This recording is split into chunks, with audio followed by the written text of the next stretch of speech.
ఈరోజు మైఫైల్ నుంచి చికెన్ బిర్యానీ అయితే చికెన్ దమ్ బిర్యానీ అండి. బాగుంటుంది వీళ్ళది టేస్ట్, కానీ కొంచెం రేట్ ఎక్కువ పడింది. వచ్చే వరకు 361 రూపీస్ ఏమో అయ్యిందండి.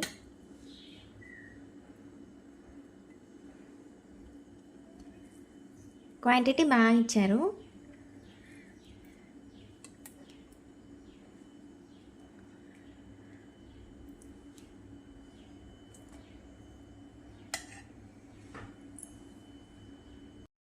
లంచ్లోకి అండి కిచడీలోకి పల్లి చట్నీ కాంబినేషన్, రాయలసీమ కాంబినేషన్ అండి. సూపర్ అంటే సూపర్ టేస్టీగా ఉంటుంది. ఎప్పుడైనా ట్రై చేయండి. పాపడు ఎగ్ బాయిల్డ్ ఎగ్స్ ఉంటే ఇంకా బాగుంటుంది. అక్క వాళ్ళ ఇంట్లో మార్నింగ్ బ్రేక్ఫాస్ట్ అండి. ఇది వచ్చేసి కారం దోశ, స్పైసీ కారం దోశ, పల్లి చట్నీ.